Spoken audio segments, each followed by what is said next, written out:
হযরত বেলাল রাদিয়াল্লাহু তাআলা আনহু জিহ্বাটাই একবার টান দিয়ে বের করছে, লোহা বসায় দিছে, আহাদ সমাদ উচ্চারণ যেন করতে না পারে। এরপরেও বেলাল জুরে জুরে আওয়াজে আল্লাহর নামের তসবিহ পড়তো। হযরত আবু বকর কানে কানে বলেন, বেলাল রে, আমরা তো এমন একজন রবের উপরে ঈমান এনেছি যারে জুরে ডাকলেও শুনেন, আস্তে ডাকলেও শুনেন। আল্লাহর নাম জুরে উচ্চারণ করলে ওরা তোমারে মারে, আস্তে করে আল্লাহর নাম ডাকবা, আস্তে আস্তে ডাকবা, আল্লাহ তো শুনেন। উনি যখন ফিরত আসেন দেখেন ছোট ছোট বাচ্চারা হযরত বেলালকে মরুভূমির উত্তপ্ত বালুতে বেলালের কালো শরীরটা রক্তে লাল হয়ে আছে। প্রহারের কারণে এই রক্তাক্ত শরীরটাকে উত্তপ্ত মরুভূমির মধ্যে টানাটানি করতেছে। হযরত আবু বকর বলেন, এটা জুলুম, মক্কার আইন নেই। তুমি মালিক হলেও কোনো গোলামের উপরে এমন অত্যাচার জুলুম করতে পারো না। রে বেলাল, তোমারে না বলছিলাম আস্তে আস্তে আল্লাহর নাম পড়ার জন্য? হযরত বেলাল জবাব দিয়েছিলেন, ভাই আবু বকর, আস্তে পড়লে ভালো লাগে না, মনে চায় জোরে পড়তাম। যে জোরে পড়ার কারণে যে তোমারে মারলো, তুমি কি পরিমাণ ব্যথা পাইলা? হযরত বেলাল জবাব দিয়েছিলেন, ওরা মারে আমার গায়ে, আমার দেহে, কিন্তু আমার আল্লাহ শান্তি ঢেলে দেন আমার অন্তরে, আমার ভিতর শান্তি হয়ে যায়। আমার ভিতরে কোনো কষ্ট নাই। শান্তির সম্পর্ক বডির সাথে না, অন্তরের সাথে। তারা মারে আমারে বডির উপরে, আল্লাহ শান্তি ঢেলে দেন অন্তরে। এমন এক পরিস্থিতিতে নবীজি শঙ্কিত, চিন্তিত হয়ে গেলেন। তখনই এই সূরা কানা, সূরা ফিল আল্লাহ নাজিল করেছিলেন। দোস্ত, এই সূরা কানা শুনেন। সূরার বিষয়বস্তু হলো চিন্তার কোনো কারণ নাই। আল্লাহ যদি সহায় হন তাহলে দুর্বলেরও বিজয় হয়। নবীজি মনে মনে ভাবতেছিলেন, যারা ইসলাম গ্রহণ করেছে, যেই পরিমাণ অত্যাচার, আমার সাহাবীরা কি দিনের উপর অটল থাকবে কিনা? যারা যারা ইসলাম গ্রহণ করার আগ্রহ দেখাচ্ছে, এখনো করে নাই, আসার মতো আগ্রহ আছে, কিন্তু এইভাবে যখন অত্যাচার, রাতের গভীরে তারে ঘর থেকে তুলে এনে শাস্তি দেওয়া হয়, এটা মনে করবেন না যে চুপচাপ কোনো মামলা নাই, অ্যারেস্ট হয়ে যায়। এই পদ্ধতি শয়তানি পদ্ধতি, জুলুম, এটা এখনকার আবিষ্কার না, আরো আগেও ছিল। নবীজির দিন ধর্ম গ্রহণ করবে অনুমান হচ্ছে এমন ব্যক্তিদেরকে যেইভাবে শাস্তি দেওয়া হচ্ছে, আমার আপনার পয়গম্বর চিন্তায় পড়ে গেলেন, ওরা কি ইসলামের দিকে আসবে? আর যারা এসেছে তারা কি টিকবে কিনা, টিকবে না? আল্লাহ যে আমাকে দায়িত্ব দিলেন, কালিমা প্রচারের দায়িত্ব, তামাম দুনিয়ার এই দায়িত্ব কি আমি পালন করতে পারবো কিনা, পারবো না? এই পেরেশানির ভিতরে যখন আমার আপনার নবী চিন্তিত ছিলেন, আল্লাহ রব্বুল আলামিন এই সূরা কানা নাজিল করে বুঝায় দিলেন, আলাম তারা কাইফা ফাআলা রাব্বুকা বিআসহাবিল ফিল। ও দোস্ত আমার, আপনি কি দেখেন নাই আপনার রব হস্তি বাহিনীর সাথে কি আচরণ করেছেন? আলাম ইয়াজআল কাইদাহুম ফি তাদলিল। আল্লাহ কি এদের চক্রান্তটা নস্যাৎ করে দেন নাই? এদের চক্রান্ত মহান আল্লাহ কি শেষ করে দেন নাই? এখানে আমাদের প্রশ্ন হলো কয়েকটা। এক নাম্বার প্রশ্ন হলো, হস্তি বাহিনী কারা ছিল? দুই নাম্বার প্রশ্ন হলো, এসেছিল তারা কোথায় থেকে? তিন নাম্বার প্রশ্ন, তাদের চক্রান্তটা কি ছিল? মূল চক্রান্তটা কি ছিল? কাবাগর ভাঙ্গার জন্য আসছিল একদল, এই ইতিহাস হয়তো আমরা শুনছি, কিন্তু চক্রান্তটা কি ছিল এটা শোনার কথা না। কাবাগর ভাঙার জন্য মক্কার কাছে হস্তি বাহিনী এসেছিল, এটা মক্কার সব মানুষই জানতো, কিন্তু বিতর্গত চক্রান্ত তো সবাই জানতো না। যেই বিষয়টা যেখানে করা হয়, যার বিরুদ্ধে করা হয়, ওই ব্যক্তি যদি টের পায় ওটা চক্রান্ত না, চক্রান্ত তারই বলা হয় যার বিরুদ্ধে যেটা করা হয় ওই চক্রান্তের জালটা ব্যক্তির আড়ালে করা হয়, ওইটা হলো চক্রান্ত। মুহতারাম হাজিরিন, 1 নাম্বার প্রশ্ন, হস্তি বাহিনী কারা? 2 নাম্বার প্রশ্ন, এসেছিল কোথায় থেকে? 3 নাম্বার, এদের চক্রান্তটা কি ছিল? ও দোস্ত আমার, আপনি কি দেখেন নাই আপনার রব হস্তি বাহিনীর সাথে কি আচরণ করেছেন? এদের চক্রান্ত ধ্বংস করে দিয়েছেন। এই মক্কায় যারা আজকে অত্যাচার করে নিজেদেরকে শক্তিবান মনে করে, ওই হস্তি বাহিনীর সামনে তো ওরা কিছুই না। আল্লাহ হস্তি বাহিনীর এই নিঃশেষ করে দিলেন। ওরা রে নিয়ে আপনার টেনশনের কোনো কারণ নাই। আল্লাহ যদি সহায় হন, দুর্বলেরও বিজয় হয়। অনেক সময় অনেক জালেম গরিব গুরবা দুর্বল মানুষ পেয়ে বিভিন্ন ভাবে ভোগায়, মিথ্যা মামলা দিয়ে দেয়। এমন ঘটনা জমিনে আছে না নাই? কোনো মাজলুম প্রতিবাদ করার ক্ষমতা রাখে না, কোনো মাজলুম তার বিরুদ্ধে যাওয়ারও ক্ষমতা রাখে না। এ ভাই মুসলমান, আল্লাহর সামনে দাঁড়ায় যাও, যায় নামাজে বসে 1000 বার সূরা ফিল তেলাওয়াত করো, আল্লাহর কাছে জানায় দাও, কোনো মানুষের কাছে বইল না। যেই বিচারটা কারোর বিরুদ্ধে আল্লাহর কাছে দেওয়া হয়, ওই ব্যাপারে মানুষের কাছে আর বইল না। তুমি এমন জায়গা দিয়েছ যেই আদালতের উপরে আর কোনো আদালত নাই। দুনিয়ায় বলা বলি করার দরকার কি? তুমি উচ্চ আদালতে বিচার দিয়েছ, নিম্ন আদালতে ঘুরার দরকার কি? এমন এক জায়গায় বিচার দিয়েছ, যদি রে বান্দা কবুল হইয়া যায়, আল্লাহ যারে ধরেন শেষ করিয়া ছাড়ে। এই হস্তি বাহিনী ছিল আব্রাহা বাহিনী। আব্রাহা ছিল একজন সেনা প্রধান, একটা গ্রুপের প্রধান ছিল, আর্মির মেজর।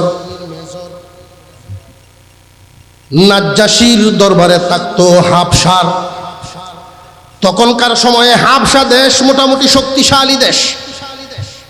আর্মির একজন মেজর, ইয়ামেন থেকে কিছু মানুষ, তৎকালীন জামানার মুসলমান, ইয়ামেন থেকে একদল মানুষ ইমানওয়ালারা অগ্নিপুরা হইয়া ইয়ামেন দেশে কৌমে আমালেকার সর্বশেষ যে ব্যক্তি বাদশা ছিল ইউসুফ জুনুওয়াস, নিজের খোদা দাবি করত। সে ঘোষণা করলো, আমার মূর্তি থাকবে সারা দেশের মুড়ে মুড়ে, আমার মূর্তি বানাইবা। আমার মূর্তিকে সকালে একবার পূজা হবে, বিকালে আরেকবার পূজা দিবা। আল্লাহ বলতে কেউ নাই, আমি তোদের খোদা, আমার কথায় এই দেশ চলবে। নাউযুবিল্লাহ কইলেন না? কলিমা তো আমরা সবাই জানি, লা ইলাহা ইল্লাল্লাহ। মুসা আলাইহিস সালাম এই কালিমাই পড়াইছেন, ইব্রাহিম পয়গম্বর এই কালিমাই দাওয়াত দিয়েছেন। সমস্ত নবীগণের কালিমা এটাই, লা ইলাহা ইল্লাল্লাহ। মুসা আলাইহিস সালাম বলেছিলেন, আল্লাহ সমস্ত নবীগণের সাথে তুমি কথা বলো জিব্রাইলের মাধ্যমে, আমার সাথে তুমি ডাইরেক্ট কথা বলো, কোনো মাধ্যম নাই। মেহেরবানি করে গো এমন একটা নাম শিখায় দাও, এমন এক কলিমা আমারে দাও, যেহেতু আমার সাথে স্পেশাল তুমি কথা বলো, কলিমাটাও স্পেশাল কলিমা দাও, যেটার ওজন বেশি হয়। আল্লাহ শিখায় দিলেন, লা ইলাহা ইল্লাল্লাহ, লা ইলাহা ইল্লাল্লাহ। মুসা আলাইহিস সালাম বলেন, এটা তো সবাই পড়ে, আমিও পড়ি, আমার পূর্বেরাও পড়ে। আমি তো চেয়েছিলাম আরো ওজনদার। আল্লাহ জানায় দিলেন, পয়গম্বর এই লা ইলাহা ইল্লাল্লাহর ওজন যদি এক পাল্লায় রাখা হয়, তামাম পৃথিবী আরেক পাল্লায় যদি রাখিয়া দাও, আমার কালিমার পাল্লাই ভারী হবে। লা ইলাহা ইল্লাল্লাহর অর্থ হলো নাই কোনো ইলাহ, নাই কোনো হুকুমদাতা আল্লাহ ছাড়া। জমিন আল্লাহর, নিয়ামত সবকিছু আল্লাহর, আমরাও আল্লাহর। সুতরাং গুলামি যদি করবার হয়, কার গুলামি করা? হুকুম যদি মানবার হয়, একমাত্র আল্লাহর হুকুম মানবে। যুগে যুগে এই হুকুম আহকাম নিয়েই তো যত দ্বন্দ্ব, যত বিদ্রোহ। তসবিহ পড়লে কোনো বাধা নাই, জিকির আজগারে কোনো বাধা নাই, আছে। তসবিহ পড়লে জিকির আজগারে কোনো বাধা নাই। বাধা হয় তখন হুকুম বদলে যখন। অন্যায় হুকুম চালাইতেছে, বিরোধিতা করলেই মামলার জেল। যুগে যুগে যারা যেই সময়ে রাজত্ব চালিয়েছে, তাদের বিরুদ্ধে, শাসকদের বিরুদ্ধে গিয়েছে যেই আইন, যেই মাসআলা, যেই বিষয়বস্তুগুলো, তখনকার সময়ে সেই রাজা বাদশারা তাদের বিরুদ্ধে খেপে যাইত। ঈসা আলাইহিস সালামের ধর্ম পালন করত যারা তৎকালীন জামানার মুসলমান ছিল, তারা এই মুসলমানদেরকে ধরে ধরে আগুনের সামনে এনে দাঁড় করালো, কঠিন পরীক্ষার সম্মুখীন করা হলো। একজন মহিলার কোলে একটা দুধের বাচ্চা নিয়ে আসছে। মুসলমানদের ভিতরে একজন আছে বাচ্চাওয়ালা মহিলা। সর্বপ্রথম আর্মিরা এই বাচ্চাটাকে টান দিয়ে নিল। মহিলারে, বাচ্চা দিবি না ইমান দিবি? বল। এক আল্লাহর উপরে বিশ্বাস, যেই আল্লাহ দেখা যায় না, ওই আল্লাহর উপরে বিশ্বাসটা ছেড়ে দে, বাদশার উপরে ইমান আন। বল। বাদশায় খাওয়ায়, বাদশায় ফালে, বাদশায় সব কিছু সাহায্য করে, বল দেখি। মহিলা ডাক দিয়ে কয়, ওই বাদশা যদি এতই ক্ষমতাবান থাকতো, নিজের রংটাই সুন্দর বানাইতো। কালা আসিন। বাদশা যদি এত সুন্দর হইতো, নাকটা একটু সুন্দর করতো, আমরা মতো নাক মোটা। তো আরো খেপে গেছে। বাদশার উপরে ইমান আনে নাই যে তার মধ্যে কোনো ক্ষমতা নাই, বরং আমার আল্লাহ হলেন এমন, যেই আল্লাহর সাহায্য সে নিজেও চলে। মহিলা যুক্তি দেয়, আমার আল্লাহ হলেন এমন আল্লাহ যিনি পূর্ব দিকে সূর্যটা উদয় করেন, উঠায় নেন, সূর্য উদয় করেন পূর্ব দিকে, ডুবান পশ্চিম দিকে। যদি সে আল্লাহ হইয়া থাকে, উঠাও দেখি একবার পশ্চিম দিকে, তার যদি ক্ষমতা থাকে। আগুড্বনি ভাষা। কিন্তু ইমানওয়ালাদের ইমানের নূর বাড়া শুরু হয়েছে মহিলার কথায়। আমরা যে আল্লাহর উপরে ইমান এনেছি, আল্লাহ ক্ষমতাবান, ইমান বাড়া শুরু হয়ে গেল। এই বাচ্চা বাঁচাইবি না ইমান বাঁচাইবি? মহিলা ডাক দিয়া জানায় দিল, রে আর্মির দ্বারা শোন, আমার সন্তান দিয়েছেন আল্লাহ। সন্তান যদি আল্লাহর রাস্তায় চলে যায়, আমার কোনো আপত্তি নাই, তবু ইমান হারা হব না। এই বাচ্চাটাকে যখন আগুনের মধ্যে ফেলে দেয়, বাচ্চা আগুনের মধ্যে যখন পড়ে, দুগ্ধপুষ্য বাচ্চা, কথা বলার তো কথা না, মহান আল্লাহ এমন ঘটনাই ঘটায় দিলেন, ছোট বাচ্চার জবানে বড় মানুষের মতো কথা বলা শুরু হয়ে গেল। ও মা, চিন্তার কোনো কারণ নাই, যেই আগুন তোমাদের সামনে, এটা আসলে তো আগুন না, আল্লাহর নামে জাপ দেও, দেখো জান্নাতের বাগান। ইমানের নূর কমছে না, আরো বাড়ছে। মারতে পারে নাই।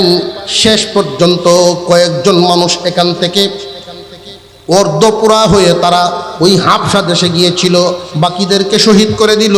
এইভাবে মুসলমানদের উপরে যখন নিপীড়ন নির্যাতন চলছিল, বাদশা নাজ্জাশীও ছিল খ্রিস্টান ধর্মের অনুসারী, ঈসা নবীর উম্মত। তৎকালীন জামানায় আমাদের নবীজি দুনিয়াতে আসার অনেক আগে,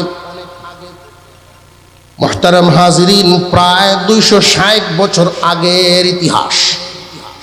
নবীজি দুনিয়াতে আসার আরো অনেক আগের ইতিহাস এটা। আল্লাহ পাক রব্বুল আলামিন কোরআন নাজিল করে আমাদেরকে জানায়া দিলেন। সেই দেশে যখন গিয়া ঘটনাটা বর্ণনা করে, হাবশার নাজ্জাশী ঘোষণা দিলেন, কে আচরে ইয়ামেনে যুদ্ধ করবা গিয়া ওই আব্রাহা দাঁড়াইছে মুসলমানের পক্ষে যুদ্ধ করার জন্য। মুসলমানের পক্ষে যে যুদ্ধ করলো, লোকটা কি খারাপ না ভালো?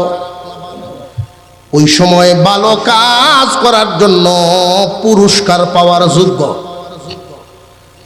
আল্লাহর রহমতে ৫,০০০ সৈনিক নিয়ে সে ইয়ামেনে যখন হামলা চালিয়েছিল, ২ জন সেনা প্রধান বানায়া দিয়েছেন, ২ জন মেজর। একজনের নাম আব্রাহা, আরেকজনের নাম ছিল আরবাত। এই ২ জন এসে যুদ্ধ পরিচালনা করে। মাত্র ১ সপ্তাহ লেগেছে, সারা দেশ স্বাধীন। কারণ অন্যায়কারীরা ভীত হয়, ডরুক হয়। যারা জালিম হয় এদের ভিতরে সব সময় তাকে ভয়। জমিনে যারা জালেম হয় এদের ভিতরে কি তাকে ভয়। দেখছেন না ঘটনা ঘটছে, একদিকে সারা দেশ ফাঁকা, সকলরে দৌড়াইছি। আরে বাবা, সবাই তো আর খারাপ আছিল না, কিছু কিছু তো আসেন যে বাগার মতো না, বাগার ডরায় দৌড় মারছে। এইভাবে সাফ হয়ে যান তো কেউ কল্পনাও করছেন। যারা জালিম হয় এদের ভিতরে থাকে ভয়, এই ভয়ে দৌড়াইছে। আসলে দৌড়ার কথা। মুহতারাম হাজিরিন, ১ সপ্তাহে যখন সারা দেশ মুসলমানদের দখলে চলে আসলো, এখন আব্রাহা আর আরবাত এই ২ জনের ঘাড়ে লুভ সোয়ার হইয়া গেছে। এখান থেকে একটা সবক গ্রহণ করবেন। ঘটনা শোনা শুধু উদ্দেশ্য না, কিছু সবক নেওয়া উদ্দেশ্য। আমি একজন মূর্খ সর্দার দেখেছিলাম ছোটবেলায়, বেটা আমার তামুক বড়াইতো। উক্কা দেখছেন? উক্কা দাদার কাছে গেলে কত আমার তামুক ভরে দেয়। এখন তো উক্কা কতদিন করে হলো মানে চিনতই না উক্কা কারে কয়। তামুক ভরে দিলে ওনার গফ শুনতাম, কিছু কিছু কথা, এত দামি কথা হইতেন, অথচ উনি নাম লিখতে পারতেন না। আমাদের এলাকার ৭ গ্রামের সর্দার ছিলেন আমি, খুবই নীতিবান, মূর্খ মানুষ, ৭ গ্রামের সর্দার। উনি বলতেন, লুবের সাথে আকলে পারে না রে নাতি, লুবের সাথে আকলে পারে না। আকল হইল যোগ্যতা। তুমি যদি লুবি হও তোমার যোগ্যতায় বাঁচাতে পারবে না, ধ্বংস নিশ্চিত। লুবের সাথে আকলে পারে না। তোমারে যদি লুবে পাইছে বুঝবা তোমারে ধ্বংস করে ছাড়ছে। মুহতারাম হাজিরিন, লুবে মানুষ অন্ধ হয়ে যায়। লুভে চোখ থাকে না, অন্ধ হয়ে যায়। কিসের অন্ধ? বিবেকের চোখ অন্ধ হয়। যে কারণে মানুষ যখন লুবি হয় তখন মসজিদের বাজেটও খায় দেখে না। মানুষ যখন লুবি হয় কবরস্থানের বাজেট খায়ালায় দেখে না। লুবে মানুষ অন্ধ হইয়া যায়। বুনের ওয়ারিশ খায়, বুনরে বুন হিসাবে দেখে না। মুহতারাম হাজিরিন, লুবের সাথে কোনোদিন আকলে পারে না, বুদ্ধি বাঁচাইতে পারে না। খুব সাবধান, লুবে যেন কাউরে নীতিহারা না বানায়। ওই যে নীতি বদলে মানুষের নীতির সাথে থাকার কথাটা প্রথমে বলেছিলাম। মানুষ নীতি হারায় 2 কারণে। 1 নাম্বার হইল ভয়ে, 2 নাম্বার লুবে। লুবে পড়ে গেলে মানুষ নীতি হারায় ফেলে। আব্রাহা আর আরবাত দুজনের উপরে যখন লুব সোয়ার হয়ে গেছে, কে হবে এই দেশের প্রধান, লাগলো নিজেদের ভিতরে যুদ্ধ। নিজেদের ভিতরে যুদ্ধ বিগ্রহ, দলাদলি, গোষ্ঠীর ভিতরে বলেন, গ্রামের ভিতরেই বলেন, দলের ভিতরে বলেন, দেশের ভিতরেই বলেন। কেন লাগে? ওইটাও লুবে। ওই যে কি আছে যে লুবে লাগতো, কি আছে ওইখানে? অর্থ না থাকতে পারে, পদ পদবি তো আছে। এই পদ পদবীর লুব, চেয়ারের লুবে দ্বন্দ্ব লাগিয়া যায়। 2 জনের মধ্যে যুদ্ধ হওয়ার পর আরবাত নিহত হয়ে গেল, আব্রাহা হয়ে গেল। দেশ পরিচালনা শুরু হয়েছে। এইভাবে যুদ্ধ করতে করতে দেশের উন্নতি সে এমনভাবে নিজের হাতে সঠিকভাবে যখন চালাইছিল, ইয়ামেন তৎকালীন জামানায় উন্নত রাষ্ট্রদের একটা ছিল। দেশের উন্নতি একজন মেজর থেকে যখন রাষ্ট্রপ্রধান, তখন তার র্যাঙ্ক বাড়ছে না কমছে? ওই যে মানুষ যখন বড় হয়েছে, আল্লাহ সাহায্য করে তারে আরো বড় বানাইছেন। এখন তো লাগাম সারা হয়েছে, ওই যে লুবে পাইছে তারে। এক দেশের প্রধান হইয়া শান্ত না, এক দেশের প্রধান হইয়া এখন শান্ত না, বসে থাকবে না, কি করবে? সে চিন্তা করে দেখলো সারা বিশ্বের সম্রাট কেমনে হওয়া যায়। এক দেশের সম্রাট পেট ভরে নাই, বিশ্বের সম্রাট হওয়ার স্বপ্ন দেখলো। বিভিন্ন রাষ্ট্রপ্রধান এলাকার প্রধানদের সাথে যোগাযোগ শুরু করে দিল। এমন কি আছে, তখন তো আর মিডিয়ার যুগ ছিল না। আমি আব্রাহা যে এত বড় একজন যোদ্ধা, সারা পৃথিবীর কোনায় কোনায় কেমনি খবর পৌঁছানো যায়, কোন কাজ করলে সহজে হবে। ইতিহাসটা একটু ছোট করে বলতেছি সময়ের অভাবে। চিন্তা করে দেখলো এমনই এক জায়গা আছে দুনিয়া, একটা মাত্র জায়গা, ওইখানে যদি আঘাতটা করি তাহলে তামাম পৃথিবীর বুকে, পৃথিবীর কোনায় কোনায় 1 বছরের ভিতরেই খবর পৌঁছে যাবে। আগে যদি সুনামগঞ্জ থেকে সিটি ছাড়তো, ময়মনসিংহ যাইতে 1 মাস লাগতো। ঠিক, এক দেশের চিঠি তো আর এক দেশে আরো অনেক সময় লাগতো। খানায়ে কাবা তো এমনই একখান ঘর, মিল্লত ইব্রাহিমের মোহাব্বত যাদের অন্তরে ছিল, তামাম পৃথিবী থেকে মানুষ কাবা ঘরের মোহাব্বতে আইসা জমা হতো। প্রতি বছর হাজিগণ আল্লাহর ঘর জিয়ারতে, আল্লাহর ঘর তোয়াফের জন্য যখন আসতো, মক্কাবাসী হাজিদের খেদমত করত। সে চিন্তা করলো এই কাবাগরের উপরে আক্রমণটা করব, কাবাগর মক্কা নগরীতে আমি রাখবো না, আমার দেশে গির্জা বানাইবো। সেই দেশের বাজেটের বড় বাজেট দিয়ে একটা গির্জা বানাইছে, কিন্তু এই গির্জায় তো মানুষ প্রথম বছর প্রচুর আসা যাওয়া করেছে, দ্বিতীয়বার আর কেউ যায় না। কারণ কি, খুব খেয়াল করে দেখবেন, আল্লাহর নিদর্শন আর মানুষের হাতের তৈরি বেশ কম আছে না নাই? আল্লাহর নিদর্শন মানুষের অন্তরে তাকে আজীবন আকর্ষণ, আল্লাহর নিদর্শন মানুষের অন্তরে আকর্ষণ করে। যারা হজ করেছেন, উমরা করেছেন, কাবাগর জিয়ারত করেছেন, তারা নিজেরাই বুঝবেন, একবার দেখলে স্বাদ মিটে না, বারবার দেখার মন পাগলামি হয়, পাগল বারবার যাইতে চায়। দেখুন আমাদের সামনে যারা মক্কা মদিনায় যায় নাই, তাদেরকে বুঝাই, আলহামদু সূরা প্রতি রাকাতে নামাজে পড়ি না? এমনকি শুনছেন নি কেউ যে হুজুর এই সূরা যদি আল্লাহ বদলায় দিত ভালো আছিল, আর কত পড়তাম। কুরআনুল কারীম তিলাওয়াত যত করে ততই মজা বাড়ে, কারণ আল্লাহর কালাম। খানায়ে কাবা তো আল্লাহর ঘর, মানুষ সারা জীবন ওইখানে যাবে। গির্জা বানাইছে ইঞ্জিনিয়ার সাধারণ মানুষ, মিস্ত্রি সাধারণ মানুষ, যুগালু সাধারণ মানুষ। আর খানায়ে কাবা যে বানাইছেন, নকশা করেছেন স্বয়ং আল্লাহর মর্জি মাফিক, জিবরাইল আলাইহিস সালাম দেখায়া দেখায়া দিয়েছেন। মেইন মিস্ত্রি সর্বশেষ সবচেয়ে বড় সংস্কার যেটা হয়েছিল, আল্লাহর খলিল ইব্রাহিম আলাইহিস সালাম, আল্লাহর নবী রাজমিস্ত্রির কাজ করেছেন, যুগাল দিয়েছিলেন আরেকজন পয়গম্বর ইসমাঈল আলাইহিস সালাম। হাতের বেশ কম আছে না নাই? কাবাগর ভাঙার জন্য যেই দিন রওনা দিবে, নাজ্জাশীর কাছে চিঠি লিখলে নাজ্জাশী উত্তর দিয়েছে, আব্রাহারে তুমি তো মক্কায় কোনোদিন যাও নাই, আমি গিয়েছি দেখেছি, যাও তোমার মনের আশাটা যেন পূরণ হয়, যাও আশা পূরণ করে আসো। আশাটা কি? কাবাগর ভেঙ্গে ফেলাই শুধু আশা, না সম্রাট হওয়া? মূল চক্রান্তটা কি বুঝে আসছেনি? কাবাগর ভেঙ্গে যদি সে চলে যেতে পারে, তামাম দুনিয়ার কোনায় কোনায় খবর পৌঁছে যাবে আব্রাহায় বাংছে, তাহলে তার শক্তির পরীক্ষা হবে, শক্তিটা অনুমান হবে।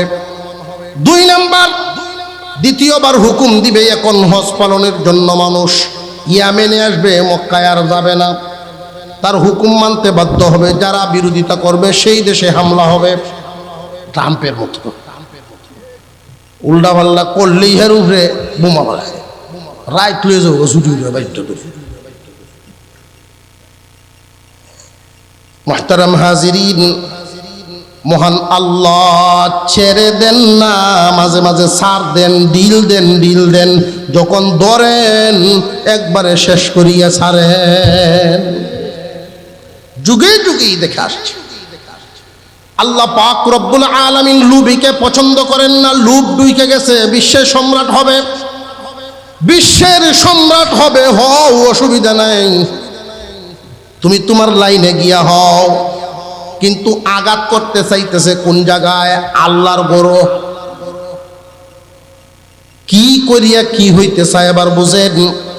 ইসলামের নীতি আদর্শের বিরুদ্ধে গিয়া যদি কোন দুনিয়াবি ক্ষমতা হাসিল করতে চায়, আল্লাহ কি সহ্য করবেন না? গজব আসবেই আসবে।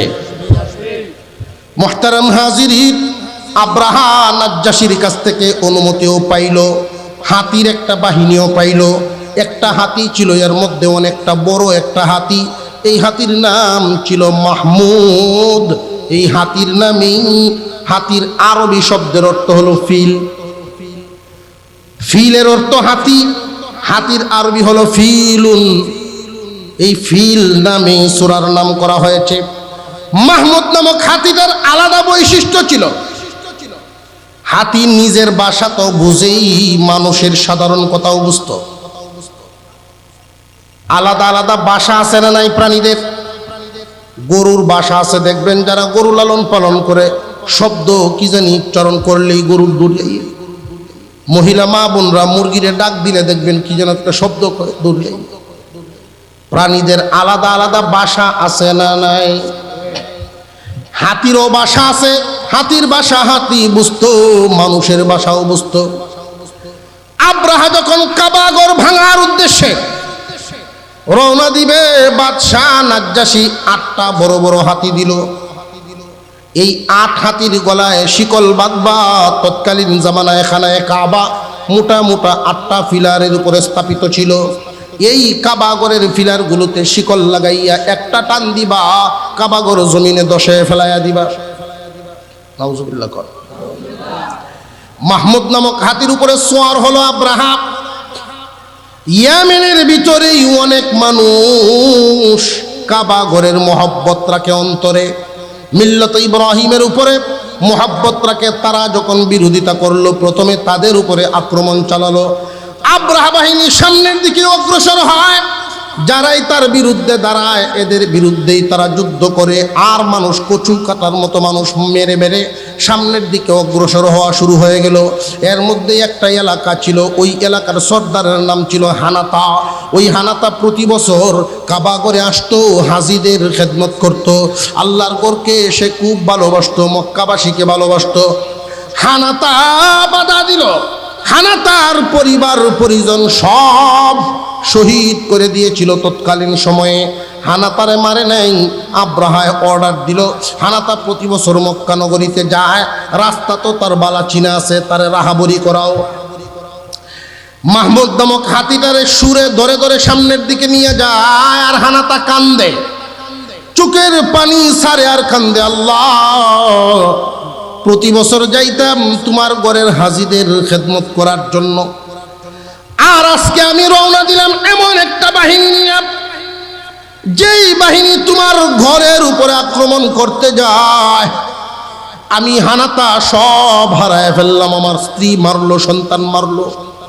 আল্লাহ, বুক ফাটা কান্না আসতেছে। তোমার ঘর ভাঙ্গার জন্য যারা রওনা দিল, আমি আমার ক্ষমতাটুকু প্রয়োগ করেছি, আমার কাছে আর শক্তি নাই যাওয়ার জন্য।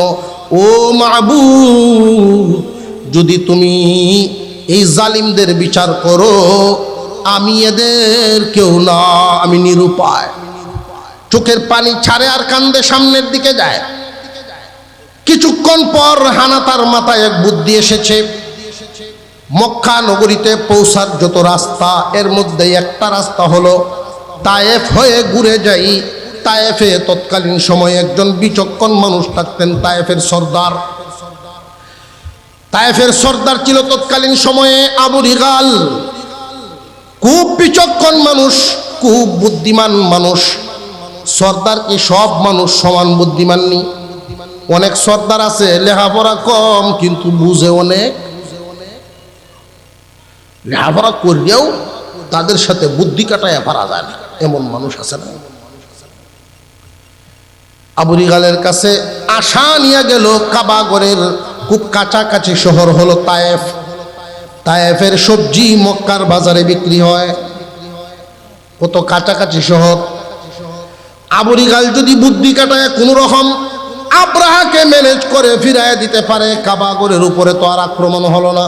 সেই আশায় ওই দিকে ওই রাস্তায় ঘুরায় গেল, কিন্তু আশ্চর্য হয়ে গেল। হানাতা তাকায় দেখে আবু রিগাল আব্রাহার সাথে হাত মিলায় ফেলছে। কেন হাত মিলাইল? যে আমি জানি আপনার সাথে যুদ্ধ করার ক্ষমতা আমার নাই, আপনি আপনার মনের আশা পূরণ করবেন, সম্রাট হবেন, তবে আমার দিকে একটু খেয়াল রাখেন। বিহি হয়ে গেছে। ওইটা কিসের লোভে হয়েছে? টেহা পাইছে না ভোট, যে আমার চেয়ারটা ঠিক রাখেন, কাবাগর লইয়া যান, ইসলামের ক্ষতি হইয়া যাও, আমার সিটটা যেন ঠিক থাকে। আবু রিগালের মনোভাব নিয়ে অনেক মানুষ জমিনে বসবাস করে, নেতৃত্বের জায়গায় থাকে। আমাদের বুঝতে হবে, আমাদের সমাজে আমরা চলাফেরার ক্ষেত্রে রে যুব সমাজ, আসহাবে বদর, বিভিন্ন জায়গায় হিলফুল ফুজুল সংগঠন, যুবক তোমাদের বুঝতে হবে মানুষের হক, মানুষের সাথে ইনসাফের আচরণ তারাই করবে যাদের ভিতরে ইসলামী মূল্যবোধ থাকবে। ইসলামী মূল্যবোধ যদি না থাকে, ইসলামের ক্ষতি করে ফেলবে নিজের সিট বাঁচাইতে গিয়া, নিজের লোভ লালসা ঠিক রাখতে গিয়া, নিজের আকাঙ্ক্ষা পূরণ করতে গিয়া ইসলামের বিরুদ্ধে যাইতেও তাদের আপত্তি নাই। এই মন মানসিকতা যাদের ভিতরে আছে, এমন মানুষ আমাদের সামনে আমরাও দেখতে আর চাই না। পরিবর্তন আসুক, আলেম হইতে হবে দেশ পরিচালনায় এমন না। আলেমরা আলেমদের জায়গায় থাকবে, কোরআন হাদিস পড়ানোতে থাকবে, ইসলামের পাহারাদারির মধ্যে থাকবে। তবে দেশ চালানোর জন্য মুসলমান অধ্যুষিত দেশে ইসলামী মূল্যবোধ আছে যার অন্তরে, এমন মানুষ দরকার। মুহতারাম হাজিরিন, আব্রাহা আবু রিগাল পুরা বাহিনী নিয়ে যখন খানায় কাবার কাছাকাছি চলে আসছিল, ওই দিন মাত্র 8 মাইল বেশ কম আছে, একটা জায়গার নাম মাগমাস।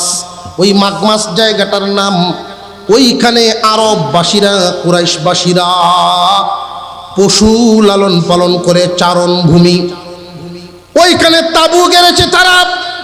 ওই তাবুর মধ্যে অবস্থান করে হানাতাকে দিয়া একটা ঘোড়া পাঠাইছে চিঠি লিখা। ওই চিঠিটা আগে পড়িয়া শোনাইবা। মক্কার মানুষ কি আমি আব্রাহারে বিরোধিতা করবে না কাবাগর ভাঙতে দিবে? যদি তারা বিরোধিতা করে, আগে তাদের মারবো, এরপরে আমার আশা পূরণ করব। যেই মাত্র হানাতা আসছে, প্রতি বছর যেই মানুষটায় আসে কিছু পরিচিত আছে না নাই? অনেক মানুষের সাথে তার পরিচয় আছে। এদেরকে ডাকলেন, ডাইকা মক্কাবাসীদের নিয়ম অনুযায়ী তাদের বিপদের কোনো দুঃসংবাদ যদি হয়, উঁচা টিলার উপর দাঁড়াইয়া দুঃসংবাদ পাঠ করা হয়। উঁচা টিলার উপর গিয়া দাঁড়াইছে হানাতা, ঘোষণা দে, রে মক্কাবাসী, তোমাদের উপরে মহা বিপদ অবতরণ হচ্ছে, তোমাদের নিকটেই বিপদ দাঁড়িয়ে আছে। আব্রাহা হস্তি বাহিনী নিয়ে আসছে কাবাগর ভাঙার জন্য। হস্তি বাহিনীর সাথে মোকাবেলা করার ক্ষমতা তোমাদের নাই। এরপরেও তোমরা কি কাবাগর ভাঙতে দিবা না তার বিরুদ্ধে দাঁড়াইবা? কাবাগর ভাঙতে আসছে। মক্কা নগরীর মুরব্বীরা বললেন, আমার একজন মুরব্বী আছেন যার কথায় আমরা চলি, খানায় কাবার চাবিগুলো তখন যার হাতে, উনি আসো, উনি আসলে উনি যা বলবেন তা করব। উনিকে? উনি হলেন আমার আপনার পয়গম্বরের দাদা যান আব্দুল মুত্তালিব। আব্দুল মুত্তালিব আসলেন। হানাতারে দেইকা, কি ব্যাপার হানাতা, তুমি কান্দ কেন? আমার মানুষদের মন মরা কেন? এই কাবাগর ভাঙ্গার জন্য আব্রাহা বাহিনী আসছে, হস্তি বাহিনী, বড় বড় হাতি নিয়ে আসছে। আব্দুল মুত্তালিব কয়েকজন মুরব্বী নিয়ে 8 মাইল দূরে গেলেন আব্রাহার সামনে। ও আব্রাহা শোনো। আব্দুল মুত্তালিব যখন আব্রাহার সামনে গেছিল, নবীজির দাদার চেহারা খান দেইখা এত প্রভাবশালী শক্তিশালী এক বাদশাহ আসন থেকে চট করে দাঁড়ায় গেছে। তার জীবনে এমন সুন্দর মানুষ দেখছে না। আল্লাহর রসুলের দাদাজানকে দেখে দাঁড়ায় গেছে। আমি খানায় কাবার চাবি বহনকারী আব্দুল মুত্তালিব। এই এলাকায় চারণ ভূমিতে আমাদের অনেক পশু আছে, যা লাগে তুমি লয়ে যাও, প্রতি বছর তোমার খাজনা দিব আমরা। তবু আল্লাহর ঘরটা ব্যঙ্গ না, কারণ এই ঘর আমাদের মক্কাবাসীদের কাছে সন্তানের চাইতেও প্রিয়। এই চিন্তা করিও না, তুমি ফিরে যাও। আব্দুল মুত্তালিবের সাথে জবাব দেয়, আমি জীবনে যত ইচ্ছা করেছি, মনের আশা পূরণ করেছি, অর্থাৎ সে মনের গোলাম। আমি আমার মনের আশা পূরণ করবই, এতে সামনে যারা আসবে তারাও শেষ। আব্দুল মুত্তালিব বারবার বুঝাইলেন, দুনিয়ার অন্যান্য ঘরের মতো না এই ঘর আল্লাহর ঘর। আমাদের ক্ষমতা নাই তোমার সাথে যুদ্ধ করার। আল্লাহর ঘর ভাঙলে আল্লাহই হেফাজত করবেন, এই কথা বলে উনি চলে আসলেন। এসে খানায় কাবার চৌকাটের মধ্যে ধরলেন। যারা গিয়েছেন তারা দেখছেন খানায় কাবার চৌকাট অনেক উঁচা। আব্দুল মুত্তালিব হুকুম দিলেন, আমার মাকে নিয়ে আসো। আমার মা বলতে মা আমিনার কথা বলছেন। মা আমিনা তখন নবীজিকে গর্ভে ধারণ করছেন। আমার আপনার নবীজি মা আমিনার গর্ভে আছেন। ওই হস্তি বাহিনীর কাহিনীটা যেই দিন ঘটিয়াছিল ঘটনা, এর 49 দিন পরে নবীজি দুনিয়াতে আগমন করেন। 49 দিন বাকি ছিল, মার গর্ভে আছেন। মা আমিনাকে আনার জন্য হুকুম দিলেন। এই কারণেই আব্দুল মুত্তালিব জানতেন আমিনা সাধারণ কোনো মানুষ না গো, সাধারণ অন্য নারীর মতো না। আমিনা তো এমন একজন মহিলা, উনি যখন জমজম কুয়া থেকে পানি আনতে যাইতেন, মক্কার অন্যান্য নারীরা লম্বা রশি লাগায়া বালতি ফেলায়া পানি উঠাইতো, কিন্তু আমার আপনার পয়গম্বরের আম্মা জান আমিনা যখন জমজম কুয়ার পাশে গিয়া দাঁড়াইতেন, পানি উপরে উঠে যাইত। মহিলারা বলতো, বোন তুমি একটু দাঁড়াও, আরামে আমরাও পানিটা নিয়ে নিই। আব্দুল মুত্তালিব বললেন, আমার মাকে আনা। আল্লাহর পয়গম্বরের আম্মা জান এখানে দাঁড়ানো। আব্দুল মুত্তালিব চৌকাটের মধ্যে ধরে কান্না শুরু করে দিলেন, আল্লাহ তোমার ঘরের সাথে কোনো বিয়াদবি হয়ে গেছে কিনা জানা নাই আমাদের। আমরা তোমার ঘর পরিষ্কার করি, তোমার ঘরের হেফাজত করি। আমাদের কাজে যদি কোনো কমতি হয়ে থাকে আমরারে মাফ করিয়া দাও। যেই দল আসছে এদের মোকাবেলায় যাওয়ার মতো শক্তি আমাদের নাই। মাত্র 2-2.5 হাজার মানুষ তখনকার সময়ে মক্কার আশেপাশে বসবাসকারী। আমরা যদি তাদের বিরুদ্ধে যাই, একটা শিশুও বাঁচবে না। কে করবে তোমার ঘরের হেফাজত? কে দিবে জারু তোমার ঘরের ভিতরের পরিষ্কার পরিচ্ছন্নতা? আয় আল্লাহ, তোমার ঘর তুমি হেফাজত করো। মুলতাজেম, মিজাবে রহমত, ওইখানে যে কয়েকটা জায়গা আছে প্রত্যেকটা রহমতের বাজার। মিজাবে রহমত খানায় কাবার ছাদের পানি পড়ে যেখানে, ওইখানে কোনো কাফের দ্বারা দোয়া করলেও কবুল হয়ে যাবে। মুলতাজেমের মধ্যে দাঁড়িয়েছেন আব্দুল মুত্তালিব, মা আমিনার গর্ভের সন্তানের উসিলা করে উনি দোয়া করলেন, আল্লাহ ভূমিষ্ঠ তো আমার নাতি এখনো হয় নাই, ছেলে হয় না মেয়ে হয় তুমি জানো। আমার কলিজার টুকরা আব্দুল্লাহ চলে গেছে, তার সন্তান তো এখনো আসে নাই, সেও তোমার ঘরের এই গোলাম হবে, তার উসিলা করে হলেও ঘরের হেফাজত করো। ওই বাজেট কিন্তু ঘর এবং এই সন্তান, আব্দুল্লাহর সন্তান এবং এই ঘর দুটা এক সময়ের একদিনের বাজেট পাশ হওয়া। ইব্রাহিম আলাইহিস সালাম ইসমাইলকে গলায় ছুরি ছেড়ে দিয়েছিলেন, আল্লাহু আকবার বলিয়া পরীক্ষায় পাশ। আল্লাহ বলেছিলেন, ইব্রাহিম আমি ইসমাইলের রক্ত চাই নাই, ইসমাইলের গলা কাটা তো আমার উদ্দেশ্য না, তোমারে পরীক্ষা করলাম, তুমি পাশ। এই মুহূর্তে তুমি যা চাইবা খলিল আমার, আমি তাই দিব। আল্লাহ বলেছিলেন যা চাইবা তা দিব। ওই দিন ইব্রাহিম আলাইহিস সালাম দুইটা বস্তু চাইছিলেন, আল্লাহ এক নাম্বার চাইতেছি আমার ইসমাইলের বংশধরের মধ্যে তোমার দুস্থ হাবিবুল্লাহরে পাঠাইবা, আমার ইব্রাহিমের আমার ইসমাইলের বংশধরের মধ্যে শেষ এবং শ্রেষ্ঠ নবীকে পাঠাইবা। দুই নাম্বার তার এবং তার বংশধরের যেন তোমার গোলামি করবার পারে এক ঘর বানাইবার অনুমতি দিবা। আল্লাহ জানায় দিলেন দুটোটাই মঞ্জুর, একটা হবে পরে আর একটা নগদ।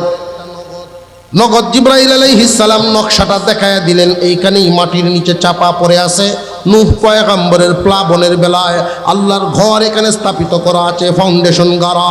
পিতা এবং পুত্র দুইজনে মিলে পাহাড় থেকে পাথর এনে এনে গাঁথনি গেতে গেতে উঁচা ওয়াল করে ফেললেন। মুহতারাম হাজিরিন আলামিন, দ্বিতীয় বাজেটটা পাশ করলেন। পরে পরে বলতে কাবাগর যখন ভাঙতে আসে তখন নবীজি মার গর্বে আল্লাহর দরবারে যখন দোয়া করলেন, কিছুক্ষণের ভিতরেই আব্দুল মুত্তালিব দোয়া শেষ করলেন। সবাইকে হুকুম দিলেন যার যার আশ্রয়ে চলে যাও, আল্লাহর ঘরের হেফাজত আল্লাহর উপরে ছাড়লাম। মহান আল্লাহ পাক রব্বুল আলামিনের উপরে যখন ছেড়ে দেওয়া হলো, হস্তি বাহিনী খানায় কাবার চত্বরের ভিতরে ঢুকে গেছে। হানাতা ওই বড় হাতিটার কানে কানে বলে আর দেখায়, ওই রে দেখ মাহমুদ, ওই যে দেখা যায় কাবাগর, তোর এই দুনিয়ার মালিক আইছে কাবাগর ভাঙতে। এই ঘরটা তো এমন একজনের ঘর যিনি নাকি তুই আমি সবার মালিক। মাহমুদ হাতি তো মানুষের কথা বুঝে, সে তো আর সামনের দিকে কদম বাড়ায় না। অন্যান্য হাতিগুলো সামনে যায়, কিন্তু এই হাতি সামনে কদম বাড়ায় না। এত মারা মারলো কিন্তু সামনে বাড়ায় না। মানুষ হইয়া আব্রাহা চায় কাবাগর ভাঙতো, কিন্তু প্রাণী হইয়া হাতি সামনে যায় না। মানুষ যদি মানুষ হয় ফেরেশতার চেয়েও দামি হয়, মানুষ যখন অমানুষ হয় পশুর চেয়ে নিকৃষ্ট হয়।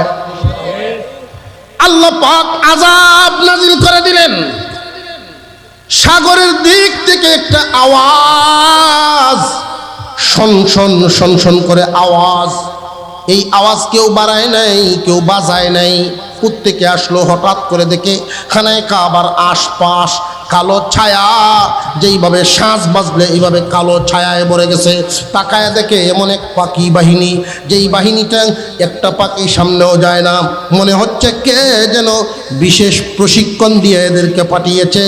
প্রত্যেকটা পাখি একটার ডানার সাথে আরেকটার ডানা লাগানো, একটার ডানার সাথে আরেকটার ডানা লাগানো। এক একটা পাখির ঠোঁটে দুই পায়ে তিনটা করে পাথর ছিল, কঙ্কর জাতীয় পাথর, কাটা কাটা, ইট বাংলে সুরকি যেমন দাঁড় দাঁড় কাটা কাটা হয়, এমন পাথর মুসুরির ডালের চাইতে একটু বড়, মুসুরির ডালের চাইতে একটু বড় পাথরটা। এই পাকি বাহিনী যখন পুরো একখানে কাবার উপরে চত্বরে ঘোরা শুরু করে দিয়েছে, তার যেই বাহিনী, এদের ভিতরে আতঙ্ক তৈরি হয়ে গেছে। পাথর যখন নিক্ষেপ শুরু হলো, এই এক একটা পাথর যার উপরেই পড়ে, পাথরটা তো থাইমা থাকে না, মানুষের চামড়া, মানুষের পশমের লাগাল পাইলেই স্পিড বাড়ে, দেহের ভিতরে ঢুইকা যায়, দেহের ভিতরে ঢুকলে গিয়া রক্তের দেখা যখন পাইয়া যায়, এই পাথরের গতি আরো বাড়িয়া যায়। রক্তের পর মাংস, তারপরে হাড় হাড্ডি, হাড্ডির সাক্ষাৎ পেয়ে পাথরের জোর আরো বাড়িয়া যায়। অর্থাৎ এই মানুষের শরীরের চামড়াটা ছিদ্র করে নাই, কিন্তু ভিতরের হালত হলো বুসি বুসি বানায়া দিছে, বুসি বুসি বানায়া। কারোর পায়ের তালু দিয়ে বের হয়ে গেছে পাথর, কারোর পায়খানার রাস্তা দিয়ে বেরিয়ে গেছে পাথর। এদেরকে কোন হালত করেছিলেন আল্লাহ সূরার শেষ আয়াতের মধ্যে আল্লাহ নিজেই বলেন, ফাজআলাহুম কাআসফিম মাকুল। ভক্ষিত বুসির মতো, বুসি চাবাইলে যেমন হয়, বুসি তো এমনি পাউডার, ঘাস এমনি তো দুর্বল, ওটারে চাবাইলে যেমন হয়, বক্ষিত বুসির মতো হয়ে গেছে। এদের ভিতরে উপরে চামড়ার প্যাকেট আছে, ভিতরে হাড্ডি পর্যন্ত নয়। সবার আগে আবরিগাল, বিশ্বাসঘাতক, লুবে পড়িয়া নীতিহারা হইছে। যে লুবে পড়িয়া নীতিহারা হইছিল মনে আছে? মক্কাবাসীর সঙ্গ ছাড়িয়া আব্রাহার সঙ্গ লইছিল পদের লুবে। সবার আগে পাথর খাইছে সে, সব ধ্বংস। কিন্তু আব্রাহা জাগাত মরে নাই। কেন জানেন আব্রাহা মরে নাই? আমার আপনার রাগ আল্লাহর না, আপনি আমার বিচারে সবার আগে রে বর্তা করতাম এলো, ঠিক না? আল্লাহ বলেন, সে যে অন্যায় করেছে আমি ছাড় দিয়েছি, ছাড় দিয়েছি, এখন তারে আমি ধরছি। আমার দরা এত দুর্বল দরা না যে 2 মিনিটে তার জান বেরিয়ে যাবে। আমার দরাটা এমন দরা দুনিয়াবাসী দেখবে। আল্লাহ এমন শাস্তি দিলেন, ভিতরে পাথরটা ঢুকে নাই, আসর খাইছে আসর। এই পাথরের আঘাতটা যেই যেই অংশের মধ্যে খেয়েছে, আহত হইয়া মায়ের খাওয়া প্রাণীর মতো দেখবেন, কুত্তা যখন কামড় খায় 4-5টায় আক্রমণ করে একটারে, পরে লেজ আর উল্টাতে হয় না, এটা কাজ করে তো এর দুধতে পারে। এইরকম বাগরা কুকুরের মতো যাওয়া শুরু করলো তার দেশে। আল্লাহ ফিরায় নিলেন তার দেশে। তার কারণ হলো, আসার সময় অনেক মানুষকে মেরে মেরে আসছিল, তাদের আত্মীয় স্বজনরা মনে শান্তি পাবে এর হালত দেইকা, আল্লাহর দেওয়া শাস্তি দেখবে, তার দুরবস্থা দেইকা তারা সান্ত্বনা পাইব। সে যখন তার দেশের ভিতরে আসছে, কয়েকদিনের মধ্যে এই আক্রান্ত জায়গাগুলো দুর্গন্ধ তৈরি হয়ে গেছে। পৃথিবীর কোনো কবিরাজের ঔষধ আর ধরে না। ঘরের মানুষগুলো, কর্মচারীরা তার এই দুর্গন্ধের কাছে যাইতে রাজি না। আল্লাহর ঘরের বিরুদ্ধে যারা যায়, আল্লাহর নিদর্শনের বিরুদ্ধে গেলে শেষ পরিণতি কেমন হয় দুনিয়াবাসীকে আল্লাহ দেখায় দিলেন। শিক্ষা গ্রহণ করো ও পয়গম্বর, চিন্তার কোনো কারণ নাই। আবু জেহেল, আবু লাহাব ইসলামের বিরুদ্ধে, কিয়ামত পর্যন্ত যারা আমার নীতিমালার বিরুদ্ধে যায়, তাদের হালত ভালো থাকে না। শেষ পর্যন্ত তার ঘর থেকে বের করে দেওয়ার সিদ্ধান্ত নিল। পরিষদের ঘরের পরিবারের আত্মীয় স্বজনের কেউ থাকতে পারে না, এত দুর্গন্ধ। অবশেষে তারে পরিত্যক্ত পুকুর পাড়ের একটা ছোট্ট ঘরের মধ্যে ফেলাইয়া রাখছে। এই দুরবস্থার মধ্যে মাঝে মাঝে কুকুরে গিয়া তার বডির অংশ খাইতে চাইতো, খাইয়াও খায় না। এত দুর্গন্ধ, কুকুর চলে আসে শেষ পর্যন্ত সে দুনিয়া ছেড়েছে লানত নিয়া। এমন লোভের লোভী হইছে, বেশি লোভী হইয়া অতিরিক্ত লোভী হইছে, লোভের কারণে নীতি হারাইছে, আর নীতি হারানোর কারণে দুনিয়াও গেল আখিরাতেও গেল। সাবধান।